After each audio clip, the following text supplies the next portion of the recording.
नमस्कार मित्रांनो, welcome back to my GOV track YouTube channel.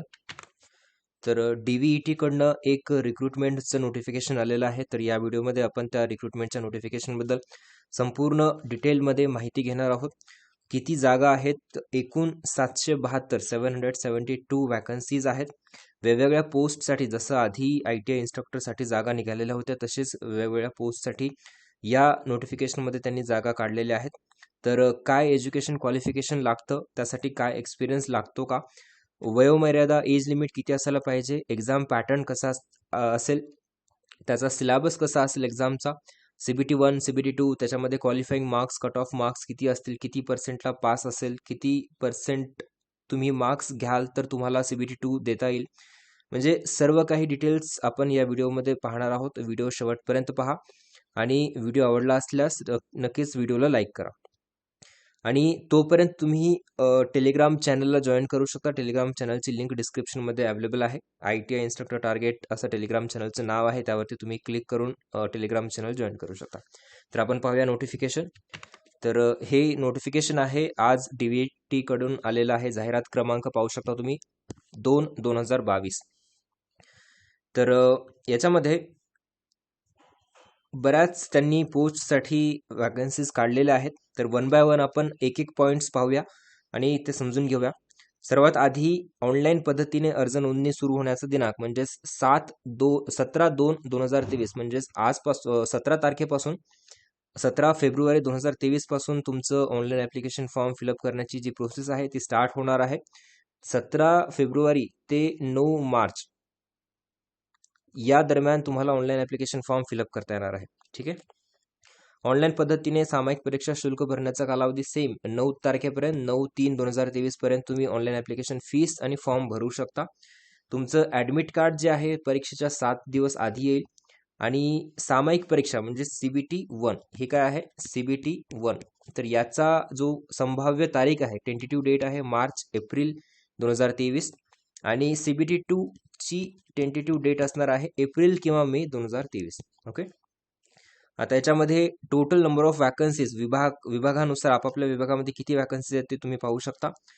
तर व्यवसाय शिक्षण व प्रशिक्षण संचालनालय 14 पदे, महाराष्ट्र राज्य कौशल्य व्यवसाय शिक्षण व प्रशिक्षण मंडळ 1 पद, मुंबई विभागामध्ये 138 पदे, पुण्यामध्ये 69, नाशिक विभागामध्ये 163, औरंगाबादमध्ये 138, अमरावती विभागामध्ये 111, नागपूरमध्ये 138 आणि एकूण पदे 772.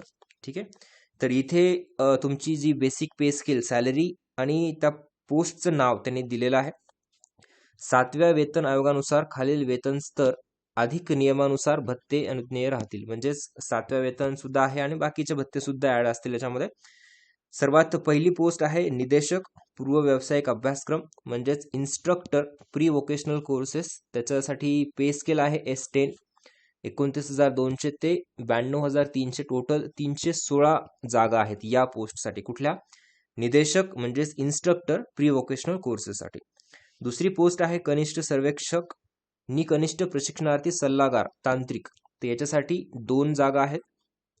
सुपरिटेंडंट टेक्निकलसाठी 13 जागा आहेत. त्याच्यानंतर मिल राईट मेंटेनन्स मेकॅनिकल किंवा इलेक्ट्रॉनिक्ससाठी 46 जागा आहेत. वसतिगृह अधीक्षक म्हणजेच हॉस्टेल सुपरिटेंडंटसाठी 30 जागा आहेत. भांडारपाल स्टोअर कीपरसाठी 6 जागा आहेत. सहाय्यक भांडारपाल असिस्टंट स्टोअर कीपरसाठी 89 जागा आहेत 89. वरिष्ठ लिपिक सिनियर क्लर्कसाठी 270. म्हणजे जर पाहिलं तुम्ही तर जे निदेशक पद आहे आणि सिनियर क्लर्क याच्यासाठी सर्वात जास्त जागा आहेत. त्याच्यानंतर असिस्टंट स्टोअर कीपर आहे. त्याच्यानंतर मिल राईट मेंटेनन्स मेकॅनिक सुद्धा आहे. तर हे झालं एक बेसिक आयडिया की काय पे स्केल असेल आणि किती जागा आहेत त्या पोस्टसाठी. तर यांनी प्रत्येक विभागानुसार जागा इथे प्रॉपरली तुमच्या कॅटेगरीनुसार डिव्हाइड केलेल्या आहेत. ते तुम्ही पाहू शकता. कुठल्या कॅटेगरीमध्ये किती जागा आहेत, एकूण किती जागा आहेत, महिलांसाठी, माजी सैनिक, सर्वसाधारणसाठी किती जागा आहेत, हे सर्व काही डिटेलमध्ये त्यांनी दिलेलं आहे. आपण हा पार्ट स्किप करूया. एनिवे आपल्या टेलिग्राम चॅनलवरती हे नोटिफिकेशन आलेलं आहे, तर तुम्ही हे चेक करू शकता. तर आपण इथे येऊया. त्यांनी एक कंडिशन दिलेली आहे. जर तुम्ही ॲप्लिकेशन फॉर्म फिलअप करत असाल तर उमेदवार जो आहे कॅन्डिडेट भारतीय नागरिक इंडियन नॅशनॅलिटीचा असायला पाहिजे व महाराष्ट्र राज्याचा आदिवासी असावा. म्हणजेच महाराष्ट्राचं डोमिसाईल इथे कंपल्सरी केलेलं आहे. उमेदवाराकडे सक्षम प्राधिकाराने निर्गमित केलेले अधिवास प्रमाणपत्र आवश्यक राहील. ठीक आहे, महाराष्ट्राचं डोमिसाईल तुमच्याकडे असणं गरजेचं आहे. चांगली गोष्ट आहे ही एक महाराष्ट्राच्या विद्यार्थ्यांसाठी की डोमिसाईल कंपल्सरी केलेलं आहे. आता पाहूया सर्वात महत्वाचा पॉइंट म्हणजेच एज्युकेशनल क्वालिफिकेशन आणि एक्सपिरियन्स. कुठल्या पोस्टसाठी काय एज्युकेशन क्वालिफिकेशन असेल आणि एक्सपिरियन्स. सर्वात पहिली पोस्ट जी आहे इन्स्ट्रक्टर प्री वोकेशनल कोर्स, ज्याच्यासाठी सर्वात जास्त जागा आहेत. तर मिनिमम एज्युकेशन क्वालिफिकेशन पहा, possesses डिप्लोमा इन मेकॅनिकल और इलेक्ट्रिकल इंजिनिअरिंग और डिप्लोमा इन वोकेशनल और in relevant trade at least in second class. ठीक आहे, किंवा और दिलेला एक तर तुमच्याकडे डिप्लोमा असले तर तुम्ही अप्लाय करू शकता, किंवा pass the examination in vocational study course in relevant subject in 10+2 level higher secondary vocational courses or its equivalent examination in the first class, किंवा याला पण और आहे possesses specialized module in center of excellence in the relevant sector or possesses national trade certificate or national apprenticeship in relevant trade. म्हणजे तुम्ही diploma असेल तुमच्याकडे mechanical इलेक्ट्रिकलचा तर तुम्ही अप्लाय करू शकता, किंवा 10+2 केले त्या सब्जेक्टमध्ये तर तुम्ही अप्लाय करू शकता, किंवा तुमच्याकडे एक specialised module in centre of एक्सलन्सचं सर्टिफिकेट असेल तर तुम्ही अप्लाय करू शकता, किंवा नॅशनल ट्रेड सर्टिफिकेट किंवा national apprenticeship in relevant trade हे असेल तर तुम्ही नक्कीच अप्लाय करू शकता. त्याच्यासोबतच एक्सपिरियन्स सुद्धा दिलाय. It possesses practical experience in the relevant field of 2 years in case of diploma holder. जर तुम्ही डिप्लोमा थ्रू अप्लाय करत असाल तर तुमच्याकडे 2 वर्षांचा एक्सपिरियन्स पाहिजे, आणि 3 वर्षांचा एक्सपिरियन्स पाहिजे in case of higher secondary vocational certificate holder. जर higher secondary vocational certificate holder असाल तर तुमच्याकडे 3 वर्षाचा एक्सपिरियन्स पाहिजे, आणि 4 वर्षांचा एक्सपिरियन्स पाहिजे जर तुम्ही ITI केला असेल तर, नॅशनल ट्रेड सर्टिफिकेट असेल किंवा नॅशनल अप्रेंटिसशिप सर्टिफिकेट असेल तर. In a responsible post in industry or in a government department or in an industrial undertaking or commercial concern or local authority or corporation or board established by the government after acquiring the qualification. म्हणजे कुठल्या जागेवरती तुम्हाला तुमच्याकडे ते experience असायला पाहिजे हे सुद्धा त्यांनी मेन्शन केलेलं आहे तुमचं क्वालिफिकेशन झाल्याच्या नंतर. तर डिटेलमध्ये जे या पोस्टसाठी अप्लाय करायचं असेल त्यांना, तर त्यांनी नीट हा स्क्रीनशॉट घेऊ शकता आणि प्रॉपर तुम्ही एक्सपिरियन्स आणि एज्युकेशन क्वालिफिकेशन नीट पाहून घ्या. सेकंड पोस्ट आहे ज्युनियर सर्वेअर कम ज्युनियर अप्रेंटिसशिप ॲडवायझर टेक्निकल, म्हणजेच कनिष्ठ सर्वेक्षक, कनिष्ठ प्रशिक्षणार्थी, सल्लागार, तांत्रिक. डिप्लोमा पाहिजे in engineering or technology of any branch, कुठल्याही ब्रांचचा डिप्लोमा तुमच्याकडे असेल तर तुम्ही अप्लाय करू शकता. आणि experience of work of survey or technical management or consultancy or supervisory level of option A, त्याच्यामध्ये 1 वर्षापेक्षा कमी नसायला पाहिजे, not less than 1 year after possessing a degree, किंवा not less than 3 years after possessing diploma. Degree केली असेल तर तुम्ही एक वर्षापेक्षा कमी एक्सपिरियन्स नसायला पाहिजे, आणि डिप्लोमा केला असेल तर 3 वर्षापेक्षा जास्त असायला पाहिजे. ओके. कुठे? इन द गव्हर्नमेंट और सेमी गव्हर्नमेंट और प्रायव्हेट एस्टॅब्लिशमेंट और any corporation of any other institute. प्रायव्हेटमध्ये सुद्धा चालतो एक्सपिरियन्स, पण तो असायला पाहिजे. तिसरं पहा अधीक्षक तांत्रिक सुपरिटेंडंट टेक्निकल, याच्यामध्ये सुद्धा चालतं आपल्याला diploma in engineering or technology of any branch. Same दिलं एक्सपिरियन्स, त्याच्यामध्ये experience of work of technical management or supervisory level. Again same, degree असेल तर not less than 1 year, diploma असेल तर not less than 3 year. In the government, semi government किंवा private मधला चालतो. पुढचं पहा मिल राईट मेंटेनन्स मेकॅनिकचा याच्यासाठी क्वालिफिकेशन आहे passing of secondary school certificate examination and दिले. ठीक आहे, passing of the national apprenticeship certificate examination or the national trade certificate examination in the mechanic machine tool maintenance trade. तुमच्याकडे secondary school certificate एक्झामिनेशनचं पाहिजेच, त्याच्यासोबतच national apprenticeship certificate examination किंवा national trade certificate examination in mechanic machine tool maintenance या trade मधलं तुमच्याकडे certificate पाहिजे. Again same experience त्यांनी दिलाय of repair and maintenance of machineries. Degree असेल तर not less than 1 year, diploma असेल तर नॉट लेस दॅन 3 years. आणि जर तुमच्याकडे नॅशनल अप्रेंटिसशिप सर्टिफिकेट एक्झामिनेशन असेल तर तुम्ही नॉट लेस दॅन 5 वर्षापेक्षा जास्त एक्सपिरियन्स तुमच्याकडे असणं गरजेचं आहे. दुसरं पहा millwright maintenance mechanic electrical. आता याच्यामध्ये सेम दिले त्यांनी, सेकंडरी स्कूल सर्टिफिकेट प्लस हे सर्टिफिकेट, आणि याच्यामध्ये अगेन सेम डिग्री असेल तर not less than 1 year, diploma असेल तर नॉट लेस दॅन 3 years, आणि नॅशनल अप्रेंटिसशिप सर्टिफिकेट असेल तर 5 वर्षापेक्षा जास्त असायला पाहिजे एक्सपिरियन्स. इलेक्ट्रॉनिक्समध्ये पण सेम सेकंडरी पाहिजे, सेकंडरी स्कूल सर्टिफिकेट, आणि तुमच्याकडे नॅशनल अप्रेंटिसशिप सर्टिफिकेट पाहिजे कशामध्ये, इलेक्ट्रॉनिक्स मेकॅनिक किंवा इन्स्ट्रुमेंट मेकॅनिक ट्रेडमधलं, आणि वरती जे इलेक्ट्रिकल होतं त्याच्यामध्ये इलेक्ट्रिशियन ट्रेडचं सर्टिफिकेट तुमच्याकडे असायला पाहिजे. त्याच्यानंतर हॉस्टेल सुप्रिटेंडंट या पोस्टसाठी secondary school certificate issued by SSC examination board or equivalent and hold certificate in physical education of recognised institute. आणि एक्सपिरियन्स पहा, minimum experience of 1 year of organisation of work and administrative ability, possesses ability to keep and maintain proper account of expenditure, and possesses ability to supervise games and sports and other recreational facilities. हा असेल experience hostel सुपरिटेंडंटचा. Store कीपरचा पहा, SSC पाहिजे. त्याच्यानंतर national apprenticeship certificate पाहिजे तुमच्याकडे, और passing of national trade certificate examination for those engineering trades where the national apprenticeship certificate examination is not held. आणि experience पाहायचं म्हटलं तर तुमच्याकडे स्टोअर हँडलिंगचा एक्सपिरियन्स पाहिजे, स्टोअर मॅनेजमेंटचा. डिप्लोमा असेल तर नॉट लेस दॅन 2 years, आणि जर तुमच्याकडे not less than 3 years after passing national apprenticeship certificate examination, म्हणजे ITI केलं असेल तर 3 वर्षापेक्षा जास्त, आणि डिप्लोमा केला असेल तर 2 वर्षापेक्षा जास्त. ठीक आहे, तर असा एक्सपिरियन्स पाहिजे कशासाठी, स्टोअर कीपरसाठी. सेम असेल असिस्टंट स्टोअर कीपरसाठी, डिप्लोमा पाहिजे not less than 2 years, national apprenticeship certificate असेल तर नॉट लेस दॅन 3 years, आणि नॅशनल ट्रेड सर्टिफिकेट एक्झामिनेशन असेल तर not less than 4 years. Senior clerk याच्यासाठी सुद्धा बऱ्याच जागा आहेत. तर सिनियर क्लर्कसाठी पहा, past bachelors degree of in any faculty of arts, commerce और science or law from a recognized institute approved by the statutory university or any other equivalent qualification declared by the government in this behalf and म्हटलं तर तुमच्याकडे degree असेल तर चालेल, आणि possesses the government commercial certificate or computer typing certificate with a speed of not less than 30 words per minute in Marathi typewriting and 40 words per minute in English typewriting. म्हणजे तुमच्याकडे degree plus टायपिंगचं certificate असणं गरजेचं आहे. आणि minimum period of 3 years in administration or accounting work of in any industry or in any industrial enterprise or commercial institute or local authority or corporation or board established by the government after acquiring the minimum education qualification. म्हणजे 3 वर्षाचा minimum period of 3 yearsचा experience तुमच्याकडे administration मधला असायला पाहिजे, आणि degree plus typing certificate असेल तर तुम्ही सिनियर क्लर्क या पोस्टसाठी अप्लाय करू शकता.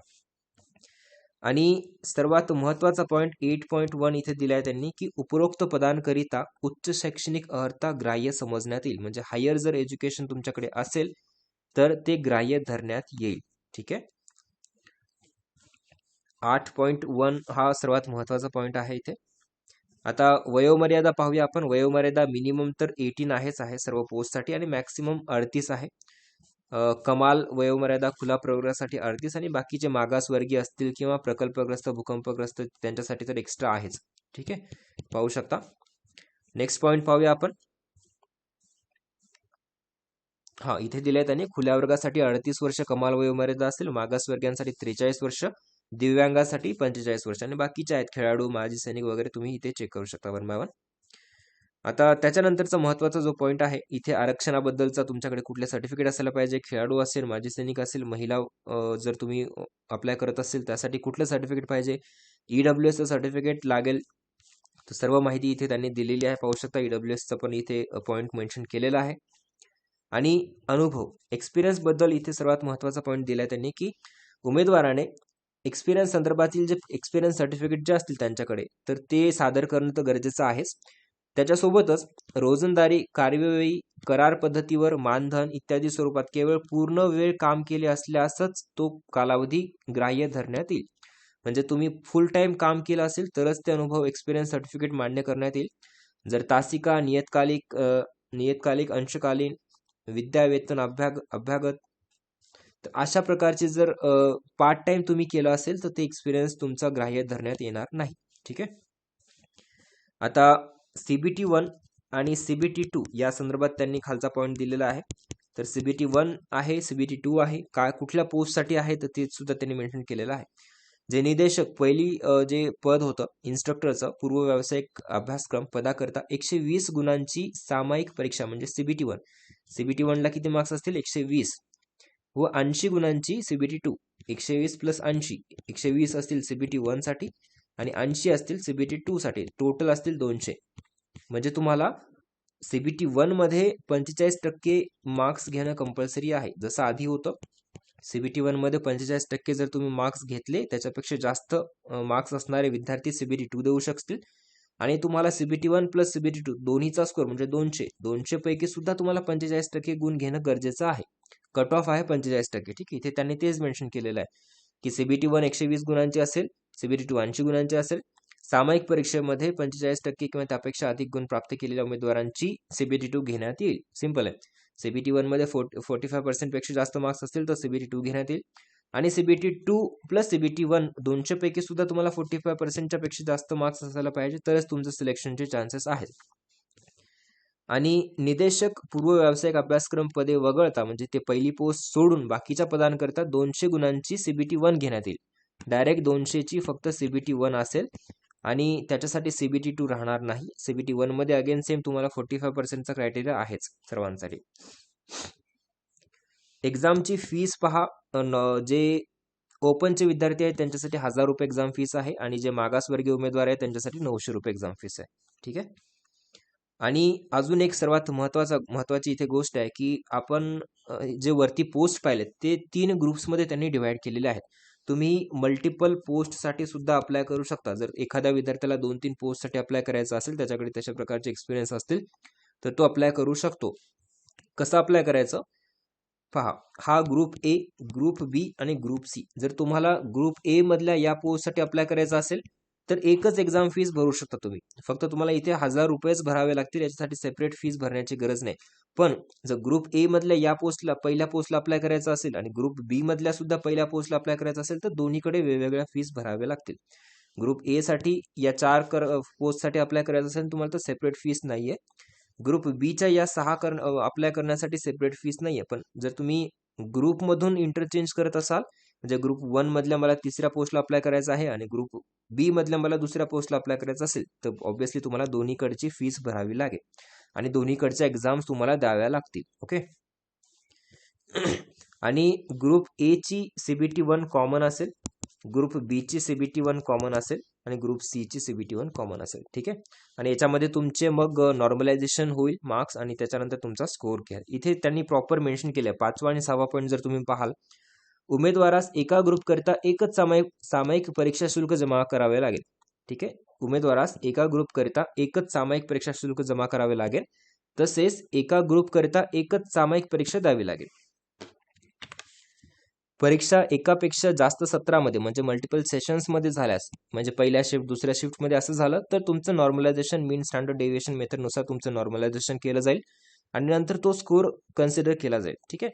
उमेदवाराने एकापेक्षा जास्त ग्रुपमधील पदांकरता अर्ज केला असल्यास त्यास प्रत्येक ग्रुप करता स्वतंत्र सामायिक परीक्षा शुल्क जमा करावे लागेल आणि प्रत्येक ग्रुप करता असलेली सामायिक परीक्षा स्वतंत्रपणे द्यावी लागेल. जसं मी तुम्हाला आता सांगितलंय, ग्रुप ए मधल्या 4 पोस्टसाठी तुम्ही अप्लाय करायचं असेल तर सेपरेट एक्झाम फीस नाहीये आणि सेपरेट CBT 1 सुद्धा नाहीये. ग्रुप बी मध्ये पण सेम, जर 6 पोस्टसाठी अप्लाय करताय तर सेपरेट एक्झाम फीस नाहीये, सेपरेट परीक्षा सुद्धा नाहीये. पण ग्रुप ए आणि ग्रुप बी दोन्ही तुम्हाला अप्लाय करायचं असेल तर त्या केसमध्ये सेपरेट फीस आणि सेपरेट एक्झाम तुम्हाला द्यावी लागेल. अगेन सेम CBT 2 बद्दल यांनी इथे माहिती दिलेली आहे. CBT 2 मध्ये कशी असेल एक्झाम, सेम असेल. 80 मार्कांची तुमची परीक्षा असेल आणि त्याच्यामध्ये सुद्धा 45%चा कट ऑफ त्यांनी इथे दिलेला आहे. ओके. ऑनलाईन फॉर्म भरण्याची जी तारीख आहे 17 फेब्रुवारी 2023 ते 9 मार्च 2023 या कालावधीमध्ये तुम्ही dvet.gov.in या वेबसाईटवरती जाऊन तुम्ही ऑनलाईन ऍप्लिकेशन फॉर्म फिलअप करू शकता. कसा फिलअप करायचा आहे, काय युजर ID, रजिस्ट्रेशन वगैरे सर्व काही इथे दिले. एनिवे तुम्ही ITI इन्स्ट्रक्टरचा फॉर्म भरला असेल तर तुम्हाला आयडिया आलेलीच असेल. आता पाहूया आपण एक्झाम पॅटर्न कसा असेल आणि एक्झामचा सिलेबस कसा असेल. इन्स्ट्रक्टर प्री वोकेशनल कोर्स हा पहिली पोस्ट आहे. निदेशक पूर्व व्यावसायिक अभ्यासक्रम यासाठी 4 सेक्शन्स असतील. Marathi language 15 questions, English language 15 questions, general इंटेलिजन्सचे 15 क्वेश्चन्स, जनरल नॉलेजचे 15 क्वेश्चन्स, असे टोटल 60 प्रश्न असतील तुमच्याकडे. ठीक आहे. 4 सेक्शन्स, टोटल 15 असे 60 प्रश्न. दर्जा जे आहे ते SSC लेवलचा तुम्ही ITI इन्स्ट्रक्टरचे CBT 1 एक्झाम पाहिलेलीच असेल. इंग्रजी आणि मराठी लँग्वेज असेल प्रश्न संख्या 60, प्रत्येक प्रश्नासाठी 2 मार्क्स म्हणजे 120 गुण. ठीक आहे, 60 × 2 120 मार्कांची परीक्षा असेल आणि 1 तास 60 मिनिट तुमच्याकडे टाइम असेल. सिलेबस जर बघितला, objective MCQ computer based test आहे. जनरल इंटेलिजन्सचा as per the standard syllabus जे रिझनिंगचा असतो. मराठी लँग्वेजमध्ये पहा, कर्ता, कर्म, क्रियापद जे पार्ट्स ऑफ सेंटेन्स आहेत. टेन्सेस आहेत 3, वर्तमान काळ, भूतकाळ, भविष्यकाळ असेल. आणि kinds of sentences, identification of समास ते तुमचे समास आहेत. चेंज ऑफ जेंडर, लिंग, वचन असेल. ठीक आहे, वचन आहेच इथे. समार्थी शब्द, विरुद्धार्थी शब्द आहे. Correction of sentence, unseen passage, passage सुद्धा विचारला जाऊ शकतो. प्रयोग आहे, कर्तरी, कर्मणी, भावे प्रयोग. तर सिंपल जो ITI इन्स्ट्रक्टरसाठी मराठीचा सिलेबस होता ॲज इट इज सिलेबस त्यांनी इथे सुद्धा मेन्शन केलेला आहे. तुम्ही लेवल पाहिली असेल, मराठीमध्ये बरेच इझी प्रश्न विचारले जातात. इंग्लिशमध्ये पहा, questions in this component will be designed to test the candidates understanding and knowledge of English language will be based on spot the error, fill in the blanks, synonyms, antonyms, spelling detection. त्याच्यानंतर idioms and phrases आहे, one word substitution आहे, active voice, passive voice, improvement of sentences. त्याच्यानंतर direct indirect speech असेल, shuffling of sentences, comprehension, passage. Same इंग्लिशचा सुद्धा normal syllabus आहे. General नॉलेजमध्ये पहा, geography, environment, social history, current affairs, questions about Maharashtra. म्हणजे इतिहास, भूगोल आहे, पर्यावरण आहे, करंट अफेअर्स आहे. फक्त महाराष्ट्राबद्दलचे मोस्टली प्रश्न तुमच्या एक्झाममध्ये विचारले जातील. हा सिलेबस आणि पॅटर्न आहे कशासाठी? इन्स्ट्रक्टर प्री वोकेशनल कोर्ससाठी. आता सेकंड जो आहे तो ज्युनियर सर्वेअर कम ज्युनियर अप्रेंटिसशिप, कनिष्ठ सर्वेक्षक आणि कनिष्ठ प्रशिक्षणार्थी, सल्लागार, तांत्रिक. याच्यामध्ये अगेन सेम आहे, 4 सेक्शन आहेत. आता हा जो सिलेबस आणि पॅटर्न आहे तो बऱ्याच पोस्टसाठी, याच्यामध्ये सुपरिटेंडंट टेक्निकलसाठी सुद्धा सेम आहे.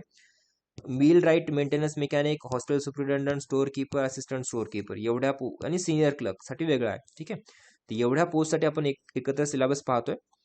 मराठी 25 प्रश्न, इंग्लिश 25 प्रश्न, जनरल इंटेलिजन्स 25 आणि जनरल नॉलेज 25, म्हणजे 25 25 25 25 टोटल 100 प्रश्न 200 मार्कांची. कारण या पोस्टसाठी CBT2 नाहीये, CBT2 जी आहे ती नाहीये, कारण आपण आधीच वरती पाहिले फक्त पहिल्या पोस्टसाठी CBT2 आहे, या पोस्टसाठी CBT2 नाहीये. तर 100 प्रश्न असतील 200 मार्कांसाठी, 90 मिनिट 1.5 तास तुम्हाला वेळ दिला जाईल. अगेन पॅटर्न सेम आहे, एक्झाम सिलेबस सेम आहे, general intelligence as per the standard syllabus. मराठीमध्ये सुद्धा सेम आहे सिलेबस त्यांनी दिलेला, इंग्लिशमध्ये सुद्धा सेम आहे आणि जनरल नॉलेज सुद्धा सेम आहे. आता सिनियर क्लर्कसाठी आहे वेगळा, Marathi 25, English 25, general intelligence 25, general knowledge 25. आणि इथे लेवल जे आहे ते ग्रॅज्युएशन लेवलचं आहे. वरती जर पाहिलं तुम्ही तर दर्जा इथे त्यांनी मेन्शन केलेला नाहीये. आणि सिनियर क्लर्कसाठी ग्रॅज्युएशन लेवलचा क्वेश्चन्स असतील, 100 प्रश्न 200 मार्कांसाठी, 1.5 तास वेळ. Syllabus again same. ठीक आहे, सेम सिलेबस आहे. आन्सर की तुमच्या वेबसाईटवरती, DVTच्या वेबसाईटवरती पब्लिश केली जाईल. जर तुम्हाला आन्सर की बद्दल ऑब्जेक्शन घ्यायचे असतील तर 200 रुपये पर प्रश्न तुम्हाला इथे पे करावे लागतील. आणि ही आहे मीन स्टँडर्ड डेव्हिएशन मेथड. या मेथडवरनं तुमचे मार्क्स जे आहेत ते नॉर्मलायझेशन केले जातील जर तुमचा पेपर शिफ्टमध्ये आला तर. ठीक आहे, त्याच्यानंतर अजून एक महत्त्वाची गोष्ट म्हणजे CBT2 जी निदेशक इन्स्ट्रक्टर या पोस्टसाठी CBT2 होती, तर त्याच्यासाठी ट्रेड रिलेटेड तुमचा अभ्यासक्रम असेल, मराठी आणि इंग्लिश दोन्ही माध्यम असतील. 40 प्रश्न, 2 मार्क एका प्रश्नाला, 80 मार्कांची ही परीक्षा असेल, 45 मिनिटाचा वेळ. जसा ITI इन्स्ट्रक्टर CBT2 साठी पॅटर्न होता तसा सेम असेल. Syllabus for relevant trade available on dvet.gov.in या वेबसाईटवरती अवेलेबल असेल. ठीक आहे, CBT2 सेमच आहे. अगेन आन्सर की पब्लिश करण्यात येईल. त्याच्यानंतर 200 रुपये तुम्हाला प्रत्येक प्रश्नाला ऑब्जेक्शनसाठी घेण्यात येईल. CBT1 प्लस CBT2 दोन्हीचा स्कोर 200 पैकी तुम्हाला 45% जास्त मार्क्स घेतले तर ते कन्सिडर केलं जाईल. अशा प्रकारे जे आपण आधी डिस्कस केलेलं आहे. प्राधान्यक्रम पहा, जर 2 विद्यार्थ्यांचे समान गुण असतील तर सर्वात आधी आत्महत्याग्रस्त शेतकऱ्याचा पाल्य असेल तर त्याला प्राधान्यक्रम दिलं जाईल. जर 2 आत्महत्याग्रस्त शेतकऱ्याचे पाल्य असतील तर त्याच्यापैकी जे वयाने मोठा असेल त्याला प्राधान्यक्रम दिला जाईल. त्याच्यानंतर अगेन उच्च स्तर शैक्षणिक अर्हता धारण करण्याला प्राधान्यक्रम दिला जाईल. म्हणजे अशा प्रकारचे प्राधान्यक्रम आहेत. ठीक आहे, आता सर्वात शेवटी म्हणजे अगेन त्यांनी दिले की 17/2/2023 ते 9/3/2023 पर्यंत तुम्ही ऑनलाईन ऍप्लिकेशन फॉर्म फिलअप करू शकता. आणि जर तुम्हाला काही प्रॉब्लेम येत असेल तर हेल्प डेस्क नंबर सुद्धा त्यांनी दिलेला आहे, सकाळी 9 ते संध्याकाळी 6 या दरम्यान, किंवा DVT हेल्पडेस्क 2022@gmail.com यावरती सुद्धा तुम्ही तुमचे प्रॉब्लेम्स क्वेरीज इथे सांगू शकता, त्यांना विचारू शकता जर तुम्हाला काही इश्यूज येत असतील फॉर्म फिलअप करण्यामध्ये. आणि जर या व्यतिरिक्त काही डाऊट असतील तर तुम्ही कमेंट बॉक्समध्ये कमेंट करून सांगू शकता. व्हिडिओ आवडला असेल तर लाईक नक्कीच करा. आणि जे विद्यार्थ्यांकडे ते क्वालिफिकेशन आहे आणि एक्सपिरियन्स आहे अशा विद्यार्थ्यांनी 17 तारखेपासून जे फॉर्म सुरू होणार आहेत त्यासाठी अप्लिकेशन फॉर्म फिलअप करू शकता आणि त्यानुसार अभ्यास स्टार्ट करा. ओके, जसं तुम्हाला माहिती आहे CBT 1 आपण TCS आणि ही एक्झाम TCS कंडक्ट करते, तर CBT 1 जशी TCS ने आधी कंडक्ट केलेली होती ती खूप फास्ट कंडक्ट केली होती. खूप कमी वेळ तुम्हाला मिळेल आणि जे यामध्ये मेन्शन केलेले आहेत संभाव्य टेंटेटिव्ह डेट्स त्यामध्येच तुमची एक्झाम होण्याचे चान्सेस आहेत. तर अभ्यासाला लागा, अभ्यास स्टार्ट करा. आणि या व्यतिरिक्त जर काही तुम्हाला डाऊट असतील तर तुम्ही कमेंट बॉक्समध्ये कमेंट करून सांगू शकता. व्हिडिओ आवडला असेल, पॉईंट समजले असतील, क्लिअर झाला असेल तर तुम्ही नक्कीच व्हिडिओला लाईक करा. आणि अजूनपर्यंत तुम्ही टेलिग्राम चॅनल जॉईन नसेल केलं तर टेलिग्राम चॅनलची लिंक जी आहे ती डिस्क्रिप्शनमध्ये अवेलेबल आहे. टेलिग्राम चॅनलवरती क्लिक करून तुम्ही टेलिग्राम चॅनल जॉईन करू शकता. Thank you so much for watching this video. Thank you.